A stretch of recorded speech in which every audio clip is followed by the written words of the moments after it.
inzozi ya mbere nari mfite niyo kuzigurira televiziyo cyawe nube ngareba filime pakirangiye babeshya abantu nzaba perezida urumva nzaba pilote navugaga ninkura kubera ukuntu bangaga wireberaga filime kaba kataranarangira kageze debanda agiye kwica type gatazimye mana inzozi zanjye yavuga ati ninkura nzigura televiziyo nyirebe ndebe filime irangiye. Umugwiza Tunga kumubona ubu ngubu nuko yarameze kera nimwe mu bintu bihabanye cyane. Kera nemeze nk'agahungu neza nananutse cyane naragenda ukajya ndikuza. Imyaka 12 mu ruhando rw'imyidagaduro cyane cyane mu gisata cy'imideri, umukobwa umaze kubaka inzu y'agatangaza irebero benshi bakomeza kuyitangarira. Inzu y'imideri ya Kabasi Fashion yakomeje kugenda nayigarukaho na benshi bitewe n'uburyo igenda iteguramo ibintu byayo cyane cyane imyambaro. Aka kanya nakubwira ko Kate Bashabe ari umwe mu bakobwa bamaze igihe kitari gitoya mu ruhando rw'imideri, dore ko imyaka igiye kuba 13. Iby'urukundo rwe na Sadio Mane byakomeje kugenda bivugwa, ariko hari n'abandi benshi bagiye bagarukwaho. Ngo ikaze ni Rwanda Trends, reka tubane mu mateka ya Kate Bashabe utigeze umenya. Kate Bashabe ni umunyarwandakazi, nakuriye mu Rwanda.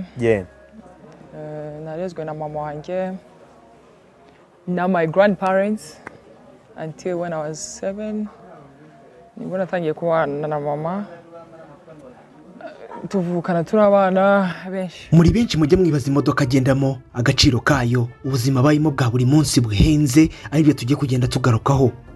Kate Bashabe wavutse ku itariki 9 z'ukwezi kwa 9 1990. Birumvikana neza ko yujuje imyaka 32. Ni umukobwa uvuka mu muryango w'abana benshi, ariko we yakomeje kugenda atangaza nibasaza be babiri bakuru aribo bagiye bamenyekana cyane cyane. Icyo nakubwira nuko gutangira kumenyekana kwe byatangiye mu mwaka wa 2010 ubwo yabaye nyampinga wa MTN, ndetse nyuma gato mu mwaka wa 2012 akaza kuba nyampinga wa Nyarugenge.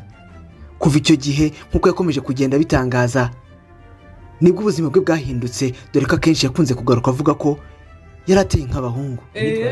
Kera nemeze nk'agahungu neza nananutse cyane naragenda ukajya ndikuza.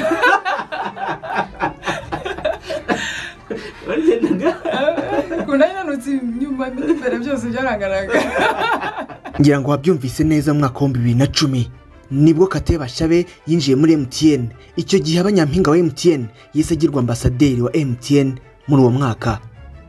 Mu gihe yararangije amashuri yisumbuye yanatangiye gutanga serivisi cyane za protocole, dore ko yagiye yinjira cyane cyane muri MTN ndetse no muri Ferwasi. Iyo ni federasiyo y'amagare, cyane cyane muri Tour du Rwanda niho yakundaga kugaragara. Mu mwaka wa 2011 Kate Bashabe yabaye umuyobozi ushinzwe kugurisha no kwamamaza muri farumasi yakundaga gukoramo cyane, dore ko iyo yaje kuyivamo ahagana mu mwaka wa 2012. Niba wibuka neza hejuru twavuze ko aribwo yabaye Miss wa Nyarugenge. Icyo gihe nibwo yatangiye kugenda yinjira mu zindi kampani zitandukanye, dore ko ako kanya yese yinjira muri societe itumiza hanze imodoka, imyenda ndetse n'ibikoresho byo mu nzu. Nyuma y'amezi make atangiye gukora kano kazi, yahisemo gukurikiza inzozi ze zo mu bwana, cyane cyane bijyanye n'imyambarire. Akingura inzu y'imyambarire ayita Kabashi House hari mu mwaka wa 2013.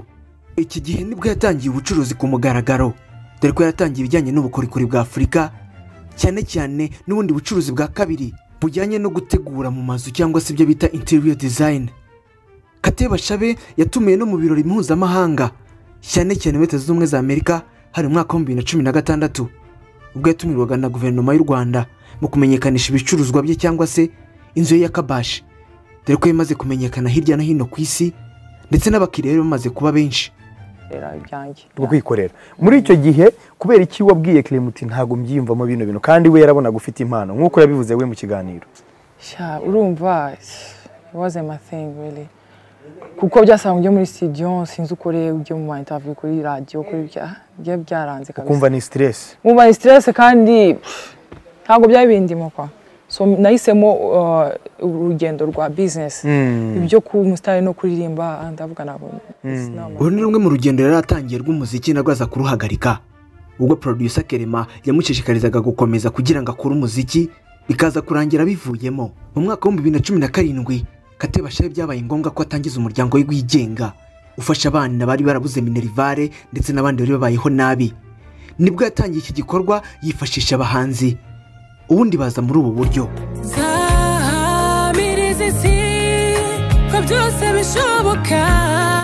Ni indirimbo yasohoye yagiye afashwa n'abahanzi bagiye batandukanye harimo witwa The Ben, Andi Bumuntu, Mani Martin, Ivan Buravan ndetse na Christopher. Atangiza kino gikorwa yatangiranye n'abana 500 dore ko mwaka wa 2018 aribwo yafunguye ku mugaragaro icyo bita Kabashi Chaos. Icyo gihe nakubwira ko yaratangiye kugenda atera inkunga abana bari barabuze ama minerivare ndetse n'ibikoresho by'ishuri.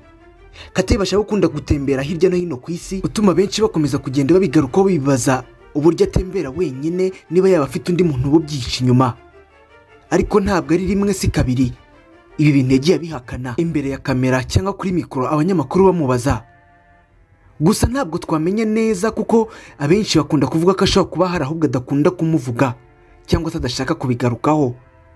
Kate Bashabe ahangaha tugarutse ku rukundo.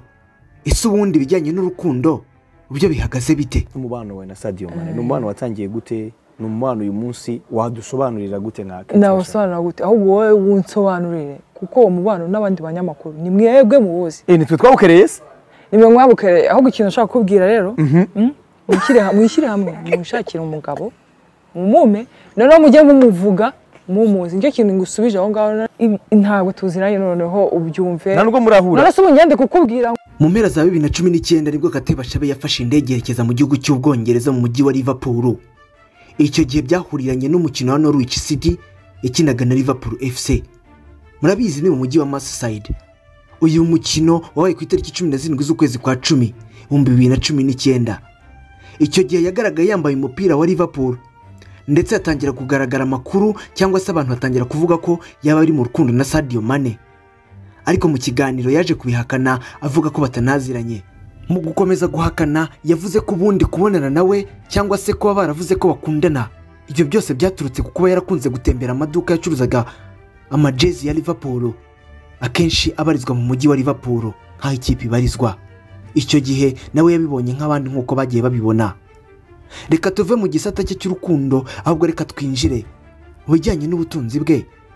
Ubundi inzu ye ndetse n'ibindi atunze bifite agaciro kangana iki cya byagiye bituruka he? Yagutwegeye kintu kugira ngo yuzure ibe imeze gutyo ubuyibamo. Inzu ifite story ndende yanwaye imyaka 4 kugira ngo yuzure 4 years. Ariko story yayo ni ndende cyane. It was my dream, I achieved it. Inzu urabona iri muri parcelle nini like 1500 kirenga square meters n'ahantu hari kujyamo inzu nyinshi. Ni nabyo mama yari yanze n'iki yarambwira ati dukore business y'iki ariko buriya bifite dream ugakomeza utegereza ukabona opportunity mwaka go opportunity. Ni my dream yari kugira mansion before I turned 30. Mu mwaka wa 2022 inkuru yaje kumenyekana ko Kate Bashabe yujuje inzu ku musozi Rebero mu mujyi wa Kigali. Abantu henshi murahazi. Ni inzu yavugwaga ko na n'ubwo abantu bakivuga ko ari inzu ihenze cyane dore ko agaciro kayo kabarirwa muri miliyoni 300 z'amafaranga y'u Rwanda. Kate Bashabe yabaye ikimenya bose kubera ubwiza bwe biza noneho guhurirana n'iyo nzu yaramaze kuzuza. Abantu benshi byarabatunguye. Umwana w'umukobwa utaruzuza imyaka 30 nkuko yari yarabivuze ati ngomba kuzubaka inzu nini cyane zimwe bita mansion ntaragize imyaka 30. Yaje kubigeraho ndetse akomeza kugenda bakimomo kubera ibindi bikorwa yakomeje kugenda akora kuva mu mwaka wa 2010 amenyekana kugeza mu mwaka wa 2022. Aho hose niho yagiye kura ubushobozi bwo kugira ngo abafite inzu ingana gutyo. Uyu mujejeta faranga akomeje kugenda ashimira umubyeyi we cyane mama we wakomeje kugenda amutera ingabo mu bitugu mu kugeza kuri ibi bikorwa byose yamaze kugeraho nk'inzozi ze yari afite. Hari byinshi abakobwa bakomeza kugenda bamwigiraho ndetse na benshi bakoresha imbuga nkoranyambaga ndetse n'imishinga agaragaza cyangwa se amakampani yagiye ari hirya no hino ku isi ari hakura inyungu yo kuba ageze kuri ibikorwa nk'ibi ngibi. Iyi ni Rwanda Trends nkubwira ko twagarukaga ku mateka ya Kate Bashabe abenshi bazi kuri Kate Bashabe ariko rimwe mu mazina ye rizwi ni Catherine. Afite amateka atangaje ugiye ukurikira. Turaza kubana mu bindi biganiro bigaruka ku mateka y'abastar ukunda aribyo tukugezaho buri munsi bigenda bivuga mu myidagaduro, ndetse nawe wajya utubwira ibyo twagushakira cyangwa se twakomeza gukoreraho ubushakashatsi. Turakwifuriza kugira ibihe byiza, reka tubane mu bindi biganiro turi kugenda tubategurira. Turagushimiye cyane, tubonane mu kanya. Yari umwana navuga ko nari umwana kuva cyane, nari umukozi guhera no mu rugo. Wanaga uruhande rwa mama nigera mufashaga kenshi, so na mama wanjye yandi bakavuga ati wowe uzamera nkanjye, uzavamo umuntu nifuje kuba nabeho kurusha. Rero navuga ko nari umwana akunda gukora kuva kera, no ku ishuri narakubaganaga nkunda kujya mu turu twinshi, ariko nibaza ko navuga mu bwana bwanjye nari meze bakora ku buryo uguti narakubaganaga n'utuntu. Nakunda gukina, kujya natahaga nsa nabi naciye inkweto ubwo ni umwana muto niyo nabwo wenda gukubagana. Ntangiye gukura nakundaga kujya ku ishuri, nabaga ndi mu tugroupe nigisha kubyina, ndirimba, ndi gukina théâtre, so nakora gutuntu twinshi, ntabwo nabaga nicaye hamwe. Bivuze ko ufite impano yo kubyina, yo kuririmba no gukina théâtre. Cyane rwose mfite impano nyinshi nanjye ntabara. Izindi tabara izindi ubwende zisibyize 3 narimvuze, izindi impano wumva wigizeho. Impano nizo giye buriya no gukanika televiziyo yarapfaga mu rugo nige bahamagaraga nkahita nyikora ngatera komanda ngo niratse. Nayo ni impano nuko nta nigeze niga wenda bijyanye n'ibyo, ariko mfite impano nyinshi. Ufite basaza bawe? Yego mfite basaza. Ni bakuru ni bato? Babiri ni bakuru. Ni bakuru kuri wowe? Yego. Nibo bakuru kuri wowe. Nangoro nto no gukurira mu bahungu byatumye hari ukuntu ugira kera nameze nk'agahungu neza nananutse cyane. Naragenda ukajya ndikuza. Warigendaga? Kuna nanutse nyuma imbere byose byaranganaga. Ibindi bintu ubundi buryo witwaraga bakavuga ati naro nitwara nk'abatipe nk'ibihe. N'uburyo nambaraga buriya nahoraga niyambara amapantaro, basore nta n'uwaneretaga buriya batangiye nkuze ntangiye kubyibuha gato, yari ibibazo hagati turamwegera baratubara. Baragutinya babona ko umutipe n'abandi bose. N'utomboyi nk'abandi bose. Ahubwo nabaga nifite inshuti z'abahungu, nge nta nubwo nigeze ngira inshuti z'abakobwa no muri secondaire.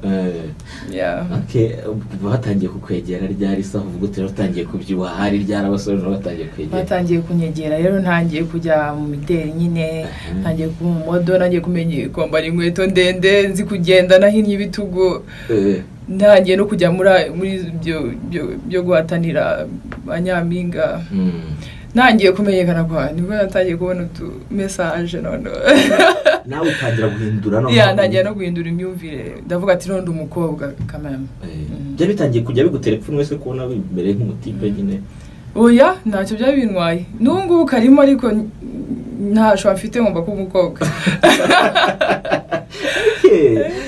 N'ikintu wumva wakoze ukiri umwana mutoya ku buryo uyu munsi igitekereje gute yako kiragiye undi bintu nakoze n'ibiki kumva nyine ari ikintu nakoze gitangaje ukiri umwana? Kibise cyangwa kiza icyo ari cyo cyose cyaba kibukubaganye ndi umwana. Nigeze nakoraga udufuti, najyaga mfata utuntu twa mama nkadutwara nko ku ishuri akatubura, nkaza bihakana ko atari ngewe, ugasanga umukozi abamereye nabi cyane. Uyu munsi navuga ati iriya mico ntabwo yari myiza, ariko ntabwo nabikoraga cyane, nabikoze nka rimwe.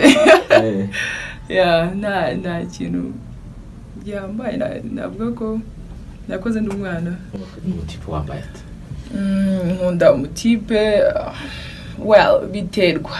Ntabwo navuga specifically umuntu wambaye gutya, biterwa n'umuntu uko ateye, akamenya ibijyanye na body ye bimubereye. Ko ari umuntu uteye ukundi kuntu ananutse, yambaye ibintu bingana n'isi yose, arabyibushe yambaye utuntu tumufashe cyane.